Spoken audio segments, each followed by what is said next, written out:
जब देश के प्रधानमंत्री पूरे देश में मेक इन इंडिया की बात कर रहे हैं, लोकल फॉर वोकल की बात करते हैं, उस वक्त पे मैं आपको बता दूं हमारे देश के प्रधानमंत्री जी सिर्फ झूठ बोलने का काम करते हैं कि जिस वक्त हम गुलाम थे उस वक्त हम भारतवासी थे। इस देश की आज़ादी के बाद हम हिंदू हो गए, हम मुसलमान हो गए, हम सिख तो हम ईसाई हो गए, यानी हम 4 टुकड़ों में बट गए। हमारा जो परिवार था वो 4 भागों में बट गया। प्रधानमंत्री से मैं एक ही सवाल करता हूं कि आखिर हमने इतने साल, आज़ादी के 76 साल तक हमने इस देश को क्या दिया? हमने इस देश के सैनिकों को क्या दिया? हमने इस देश के फौजियों को क्या दिया? या फिर इस देश के खातिर फांसी का फंदा चूम जाने वाले शहीद आजम भगत सिंह, राजगुरु सुखदेव, अशफाकुल्ला खान को हमने क्या दिया? और हम देश की बेटियों को निर्वस्त्र कर सड़कों पर घुमा दिया गया। सर एक बात बोलता हूँ, बोलना नहीं चाहिए, आज आज़ादी का दिन है। अगर वो बेटी किसी नेता की होती ना, इसी बीच चौराहे पर उसको फांसी दी जाती। वो बेटी किसी नेता की नहीं थी, फौजी की बेटी थी, फौजी की पत्नी थी, इसलिए अब तक कोई सजा नहीं हुई। पहले खूब चिल्लाया फांसी होगी, फांसी होगी, फांसी होगी, उसके बाद में इनके गले के अंदर आवाज़ ही नहीं निकल रही है। भारत को आज़ाद हुए 76 साल आज पूरे हो गए। 15 अगस्त आज है। अब से कुछ देर में नरेंद्र मोदी लाल किले पर तिरंगा झंडा फहराएंगे। लेकिन हमारे समाज में, हमारे बीच तमाम लोग ऐसे हैं जो लगातार नरेंद्र मोदी से सवाल पूछ रहे हैं और कह रहे हैं, नरेंद्र मोदी जी आपने देश का विकास नहीं बल्कि देश का विनाश कर दिया है। मेरे साथ हैं पंडित मोहित शर्मा। आप जानते होंगे लगातार नेशनल दस्तक पर आते रहते हैं और सरकार की जम करके आलोचना करते हैं। नरेंद्र मोदी अब से कुछ ही देर बाद लाल किले पर तिरंगा फहराएंगे। देखिए आज 15 अगस्त का दिन है। सबसे पहले तो मैं देश के सभी देशवासियों को भारत देश के 76वें स्वतंत्रता दिवस की ढेर सारी बधाइयाँ और शुभकामनाएं देता हूं। और एक ही बात उनको याद दिलाना चाहता हूं कि जिस वक्त हम गुलाम थे उस वक्त हम भारतवासी थे। इस देश की आज़ादी के बाद हम हिंदू हो गए, हम मुसलमान हो गए, हम सिख तो हम ईसाई हो गए, यानी हम 4 टुकड़ों में बट गए। हमारा जो परिवार था वो 4 भागों में बट गया। आज बात जब देश की आज़ादी की आती है, देश के तिरंगे झंडे की आती है, हमारे देश के प्रधानमंत्री अब से कुछ पल बाद हमारे देश के लाल किले पर जो है वो तिरंगा झंडा यानी ध्वजारोहण करने वाले हैं। मैं एक बात देश के प्रधानमंत्री से पूछना चाहता हूं कि देश के प्रधानमंत्री जी सदन के पटल में भी उस समस्या का जवाब नहीं दे पाए। एक और देश के अंदर आज देश की बेटियों को निर्वस्त्र कर घुमाया जा रहा है। एक और देश के नौजवान आज रोजगार के लिए त्रस्त हैं। मैं पूछना चाहता हूं कि देश के प्रधानमंत्री जी ने जो ये हिंदू मुस्लिम सिख ईसाई का जो भाजपा ने जो जहर बोया है, इनकी पार्टी के नेताओं ने जो देश के नौजवानों को, देश के लोगों को जो बांटने का जो काम किया है, ये जो देश को आपने टुकड़ों में बांट दिया है, देश के नौजवानों को हिंदू मुसलमान के नाम पर उलझा दिया है, कैसे करेंगे इस देश को एक? आज हम 76वां स्वतंत्रता दिवस मनाने जा रहे हैं, लेकिन प्रधानमंत्री से मैं एक ही सवाल करता हूं कि आखिर हमने इतने साल, आज़ादी के 76 साल तक हमने इस देश को क्या दिया? हमने इस देश के सैनिकों को क्या दिया? हमने इस देश के फौजियों को क्या दिया? या फिर इस देश के खातिर फांसी का फंदा चूम जाने वाले शहीद आजम भगत सिंह, राजगुरु सुखदेव, अशफाकुल्ला खान को हमने क्या दिया? और हमने इस देश को क्या समर्पित किया? हमने इस देश को, यानी हमने का मतलब इस देश के नेताओं ने अगर इस देश को कुछ समर्पित किया है तो सिर्फ और सिर्फ नफरत।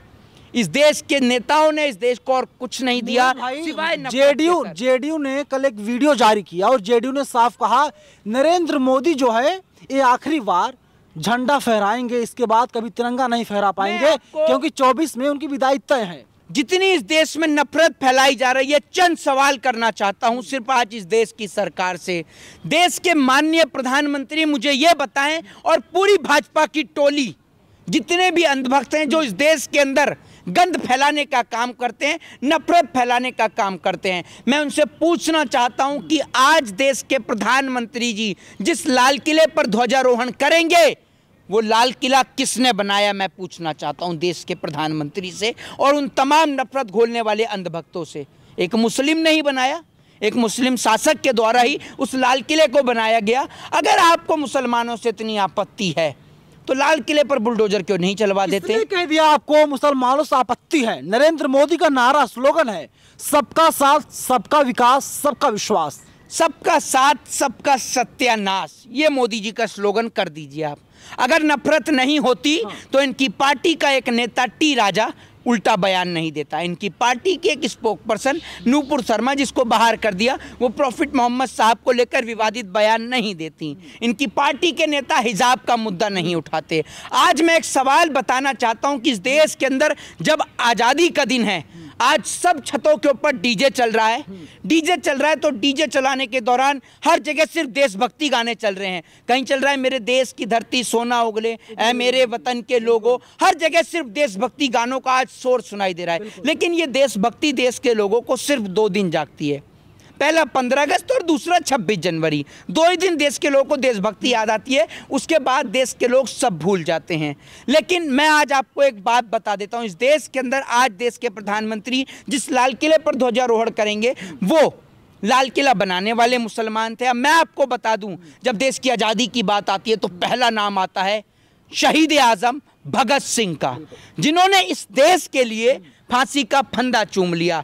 जब भी मैं भगत सिंह का नाम लेता हूं, पता नहीं क्यों मेरे शरीर के जो रूह हैं वो खड़े हो जाते हैं। और मैं भी इस देश में भगत सिंह की तरह एक बार अपने देश के लिए अगर फांसी का फंदा मिले तो मैं स्वीकार करने को तैयार हूं, या किसी नेता की गोली भी मिले इस देश के लिए तो हम स्वीकार करने को तैयार हैं। परिस्थितियां दूसरी थी। अब मैं आपको बता देता हूं, 1929 के अंदर यानी 1929 साल 1929 था, जिस वक्त पर हमारे देश के जो शहीद आजम भगत सिंह है, जिन्होंने असेंबली के अंदर बम दागा, जब उन्होंने असेंबली के अंदर बम फेंका केंद्रीय सभा के अंदर, उसके बाद में एक बात को बड़े गंभीरता से सुनिएगा, गोबर भक्तों को समझ में नहीं आएगी, आप और हम समझ सकते हैं इन बातों को।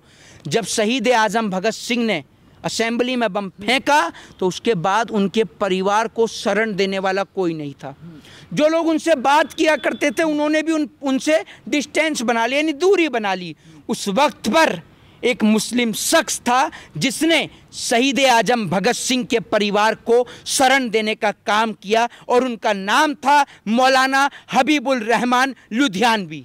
ये वो शख्स थे जिन्होंने शहीद आजम भगत सिंह के परिवार को शरण देने का काम किया। आज आज़ादी का जब हम 76वां महोत्सव बनाने जा रहे हैं तो हमें उनको भी याद करना चाहिए जिन्होंने इस देश के लिए अपना सर्वोच्च न्यौछावर कर दिया। हमारे देश के अंदर आज हमने क्या दिया इस देश को, मुझे एक बात बताइए। आप तो मेरे से बेहतर जानते हैं नवीन जी, और एक वरिष्ठ पत्रकार हैं, आपको तो अच्छी तरह पता है इस देश में कोई नेता एक दिन के लिए सांसद बनता है तो 1 बार की पेंशन, 2 बार जीतेगा तो 2 बार की पेंशन, 3 बार जीतेगा तो 3 बार की पेंशन। हमारे देश के फौजी भाइयों को कई डिपार्टमेंट में उनको पेंशन नहीं मिलती है, उनकी आवाज़ उठाने वालों को जेल के अंदर बंद कर दिया जाता है। आप कहते हैं कि India is a democratic country, Bharat एक लोकतांत्रिक देश है। उस लोकतांत्रिक देश, कैसा लोकतांत्रिक देश? जिस लोकतांत्रिक देश में लोगों के बोलने पर पाबंदी लगा दी गई हो, जिस लोकतांत्रिक देश के अंदर देश की बेटियों को निर्वस्त्र कर सड़कों पर घुमाया जा रहा हो, क्या आप उसमें देश के प्रधानमंत्री जी को, मैं ये समझता हूं कि लाल किले पर झंडा फहराने से पहले मणिपुर में जाकर वो जो कारगिल का जो जवान था जिसकी पत्नी को वहां निर्वस्त्र कर घुमाया गया, पहले उनसे मिलना जरूरी था, उसके बाद ध्वजारोहण करना चाहिए। हो सकता है नरेंद्र मोदी जी अपने भाषण में इन सबको शामिल करें। और देश के प्रधानमंत्री जी आज जो भाषण देने वाले हैं, मैं पूछना चाहता हूं इस देश के अंदर आपने क्या बनाया? 200 साल की गुलामी के बाद जब ये देश ब्रिटिश हुकूमत से आज़ाद हुआ, उस वक्त इस देश को चलाना एक बड़ा ही मुश्किल काम था, क्योंकि देश में उस वक्त कुछ भी नहीं था।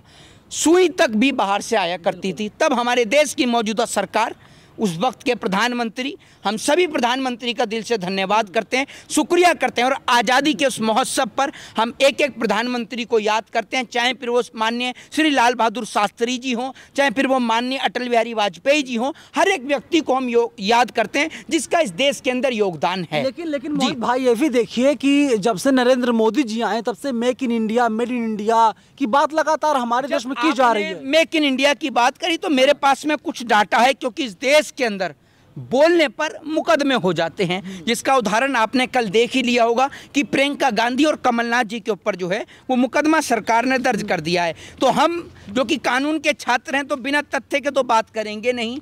जब देश के प्रधानमंत्री पूरे देश में मेक इन इंडिया की बात कर रहे हैं, लोकल फॉर वोकल की बात करते हैं, उस वक्त पे मैं आपको बता दूं हमारे देश के प्रधानमंत्री जी सिर्फ झूठ बोलने का काम करते हैं। हिंदुस्तान टाइम्स की एक रिपोर्ट है, व्हाट्सएप यूनिवर्सिटी का ज्ञान नहीं है, हिंदुस्तान टाइम्स का ज्ञान है। हिंदुस्तान टाइम्स की एक रिपोर्ट है, हिंदुस्तान टाइम्स छापता है कि 20,000 किलो ऊन जो है वो न्यूजीलैंड से मंगाई गई हमारे देश की नई पार्लियामेंट के कारपेटों को बनाने के लिए।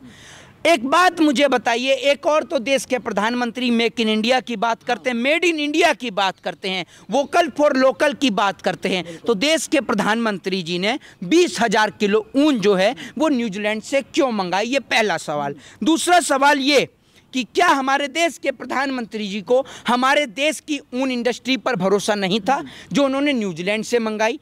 तीसरा सवाल यह कि क्या हमारे देश के प्रधानमंत्री जी ये भूल गए कि हमारे देश के 32 लाख परिवारों की जो आजीविका है वो ऊन के व्यवसाय के ऊपर टिकी हुई है। उसके बावजूद भी हमारे देश के प्रधानमंत्री जी विदेश से 20,000 किलो ऊन मंगाते हैं। तो जो प्रधानमंत्री बोलते हैं वो कभी नहीं करते, अगर वो करते तो ऊन हमारे देश का ही लेते। मेरे पास एक डेटा है, इंडिया टीवी ने आज ही ट्वीट किया है जो है कि देखिए मेक इन इंडिया अभियान को बड़ा बूस्ट, देश में मोबाइल मैन्युफैक्चरिंग 200 करोड़ यूनिट्स के पार निकला। देखिए मैं आपको बता देता हूं, जो मैंने डेटा दिया है मैंने भी झूठा डेटा नहीं दिया, मैं भी आपको सही डेटा दे रहा हूं। और मैं आपको बता देता हूं, जब बात इस देश के अंदर देश की बिकाऊ गोदी मीडिया की आती है जिनकी वजह से इस देश के अंदर नफरत पैदा हुई और नफरत का जहर इस देश में चल रहा है, उस मीडिया के ऊपर कितना खर्च होता है मैं ये बता देता हूं। ये डेटा भी मैं अपने पास लाया हूं, कोई व्हाट्सएप यूनिवर्सिटी का ज्ञान नहीं है, ये भी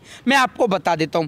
इस देश के अंदर मोदी सरकार के सत्ता में आने के 2528 दिन के अंदर मैं आपको बता दूं कि 23 अरब 3 करोड़ 44 लाख 40,961 रुपए सिर्फ और सिर्फ देश की प्रिंट मीडिया के विज्ञापन पर खर्च हुआ। एक बार फिर रिपीट कर देता हूं, लिख लीजिएगा आप भी, 23 अरब 3 करोड़ 44 लाख 40,961 रुपए सिर्फ और सिर्फ विज्ञापन पर। और आपको बता दूं कि जनता के टैक्स के पैसे का 71 लाख रुपया जो है वो प्रतिदिन सिर्फ और सिर्फ अखबारी विज्ञापन के ऊपर खर्च हो रहा है। अगर मैं झूठ बोल रहा हूं तो इस देश की सरकार मेरे ऊपर मुकदमा करे और मुझे जेल भेजे, क्योंकि मैं तो ये डेटा पे बात करता हूं। सर क्या आपको नहीं लगता जितना रुपया खर्च किया गया है 1 रुपया कम ही है? इसलिए कम है क्योंकि नरेंद्र मोदी तो दुनिया के बॉस बन गए हैं, ऑस्ट्रेलिया के पीएम बोलते हैं, और जाहिर सी बात हमने जब शेयर हमारा पीएम जो शेयर है तो थोड़ा खर्च महंगा होगा ही।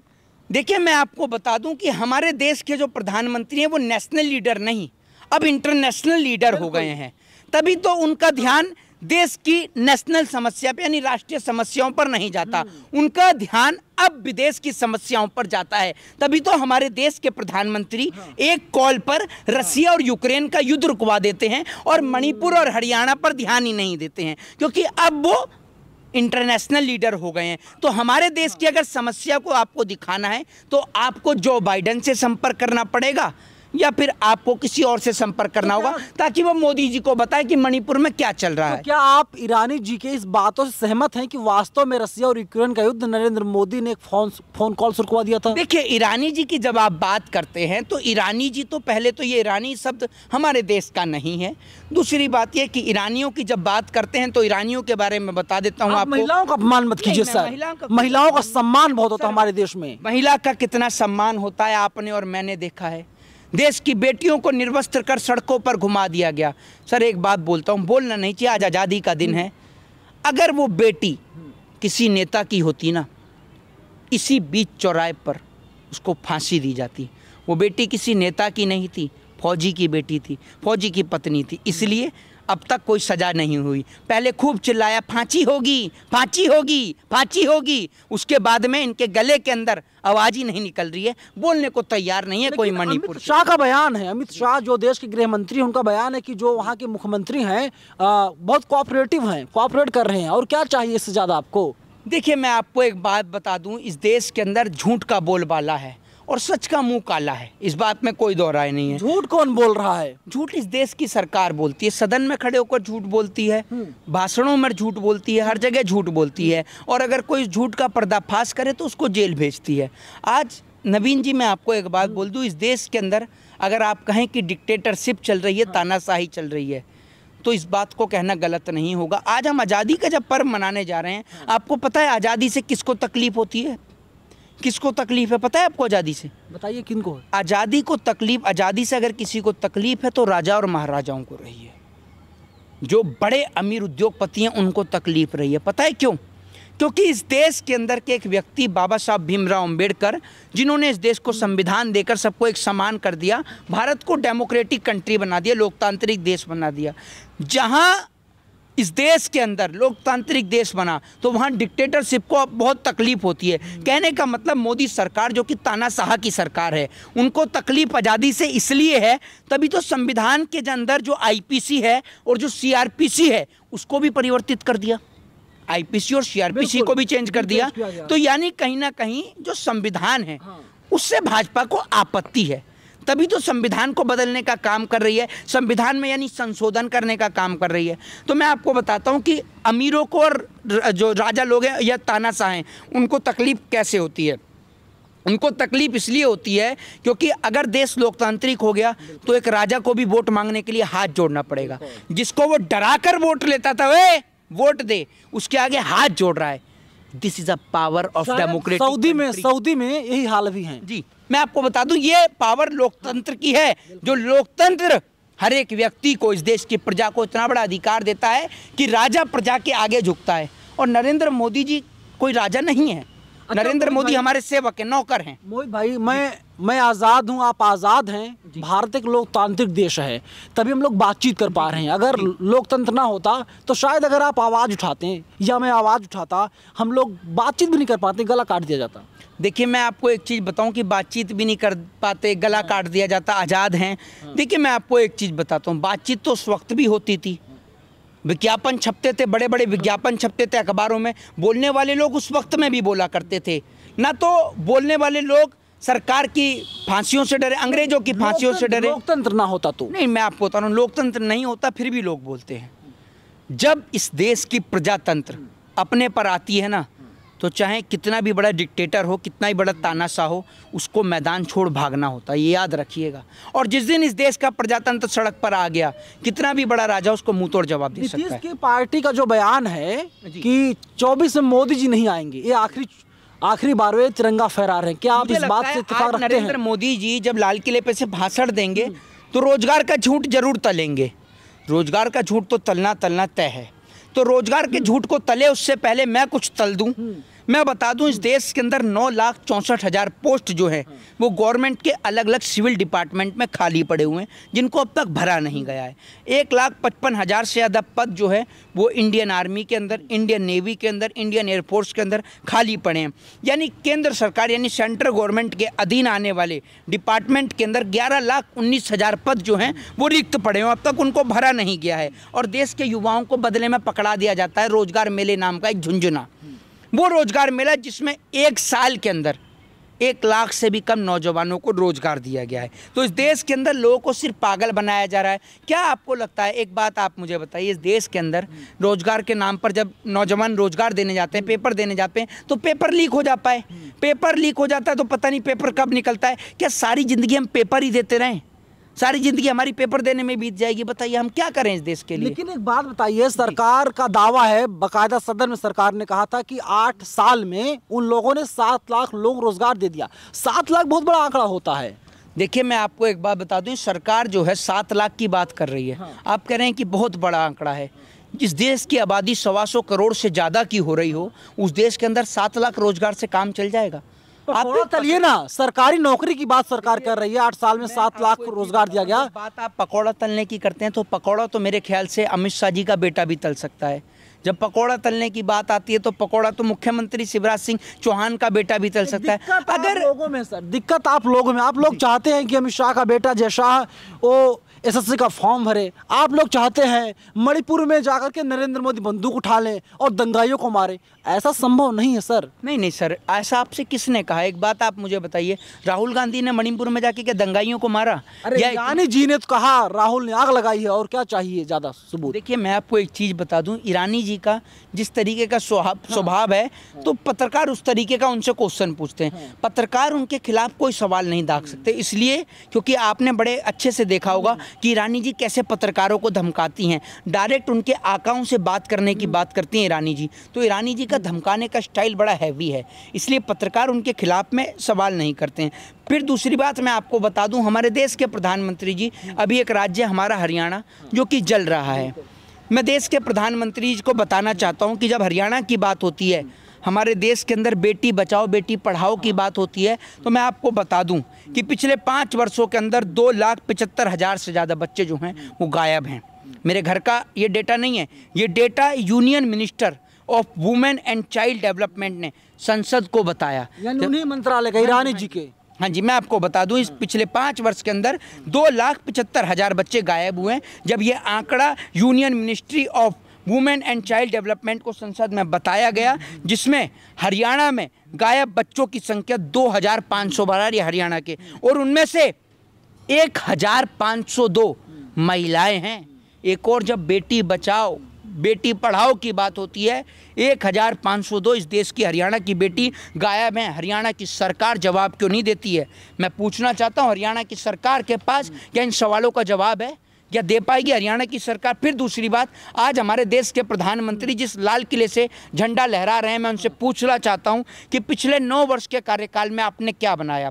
जब देश आज़ाद हुआ तो आज़ादी के बाद इस देश की सरकारों ने इसरो बनाया, IIT बनाई, एम्स बनाया, और एम्स जैसी बड़ी बड़ी IIT जैसी IIM जैसी बड़ी बड़ी संस्थाएं बनाई। और आपने क्या बनाया? आपने इस देश को सिर्फ बवाल दिया। राम जन्मभूमि के नाम पर कभी आपने वोट मांगा, कभी आपने ज्ञानवापी का, कभी आपने कहा कि काशी और मथुरा तो अभी झांकी है, ज्ञानवापी अभी बाकी है। ऐसे स्लोगन आपने दिए और आपको देश को भड़काने का काम आपकी भाड़े की मीडिया ने किया। इस देश के अंदर फौजियों के लिए आपने कोई प्रावधान नहीं किया, फौजियों के लिए प्रावधान करने का काम मुलायम सिंह यादव ने किया। आज देश की आज़ादी के मौके पर मैं माननीय स्वर्गीय श्री मुलायम सिंह यादव जी को नमन करता हूं और उनका धन्यवाद करता हूं कि मुलायम सिंह यादव जी ने एक प्रावधान किया, उन्होंने कहा और उन्होंने इस बात पे इम्प्लीमेंट किया कि जो देश के जब हमारे जवान भाई जब शहीद हो जाया करते थे तो उनका पार्थिव शरीर घर पर नहीं लाया जाता था, लेकिन ये प्रावधान करने का काम माननीय मुलायम सिंह यादव ने किया। और आज आज़ादी के दिन पर मैं उनको दिल से सैल्यूट करता हूं। और इस देश के लिए जितने भी हमारे फौजी भाइयों ने शहादत दी है, जितने भी हमारे जो शहीद आजम भगत सिंह हो, चाहे महारानी लक्ष्मीबाई हो, चाहे फिर वीरांगना महारानी लक्ष्मीबाई हो, अशफाक उल्लाह खां हो, अब्दुल कलाम आज़ाद हो, बाबा साहब भीमराव अम्बेडकर हो, आज़ादी के बाद से जितने भी लोगों ने इस देश के लिए योगदान दिया, सावित्रीबाई फुले, ज्योतिबा फुले, देश को बढ़ाने में जिन लोगों ने योगदान दिया, उन सभी को मैं तहे दिल से नमन करता हूं, धन्यवाद करता हूं और उनको दिल से सैल्यूट करता हूं। लेकिन एक बात इस देश के अंदर अनपढ़ और जाहिल और गवार नेताओं के लिए बोलना चाहता हूं कि किताबों पर टैक्स लगाना और फिल्मों को टैक्स फ्री करना, ये काम सिर्फ अनपढ़ जाहिल और गवार आदमी ही कर सकता है, पढ़ा लिखा आदमी कभी नहीं कर सकता। मेरा आखिरी सवाल है मोहित भाई कि आपने वीडियो देखा, अनअकैडमी का कोई टीचर है और वो कहता है कि अगली बार जो है कि पढ़े लिखे नेता को वोट करके आना, ट्रोल किया जाता है उसे। जी नहीं, एक बात आप मुझे बताइए, क्या हम नहीं चाहते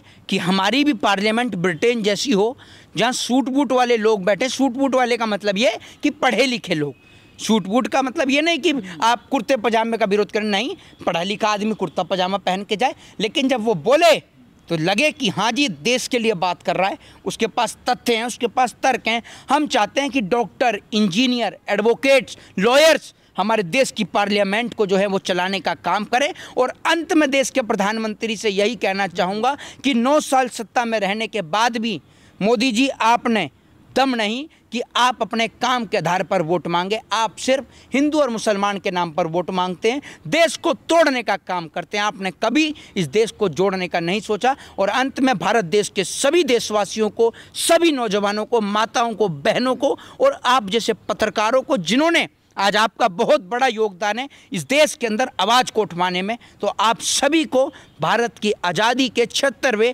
स्वतंत्रता दिवस की मैं ढेर सारी बधाइयाँ और शुभकामनाएं देता हूँ। जय हिंद, जय भारत, वंदे मातरम। बहुत लोगों के मन में यही सवाल है कि नरेंद्र मोदी क्या महंगाई पर, बेरोजगारी पर, भुखमरी पर, मणिपुर पर क्या लाल किले के प्राचीर से भाषण देंगे? तमाम लोग कह रहे नहीं देंगे और तमाम पार्टियों के नेता अब साफ तौर पर कह रहे हैं नरेंद्र मोदी इस बार आखिरी बार लाल किले पर तिरंगा फहरा रहे हैं। यानी 2024 में नरेंद्र मोदी को वे लोग देश का अगला प्रधानमंत्री नहीं बनने देंगे। फिलहाल पूरी बातचीत पर आप लोग हमें अपनी राय कमेंट बॉक्स में ज़रूर बताइएगा। कैमरा पर्सन बॉबी के साथ मैं नवीन कुमार नंदन, नेशनल दस्तक, दिल्ली। नेशनल दस्तक की आपसे गुजारिश है कि अगर इसको बचाना चाहते हैं तो नेशनल दस्तक को सब्सक्राइब करने के लिए रेड कलर के सब्सक्राइब बटन को दबाएं, फिर बेल आइकन की घंटी दबाएं। नेशनल दस्तक को बचाने के लिए बहुत जरूरी है कि हर खबर को शेयर करें, लाइक करें, कमेंट जरूर करें।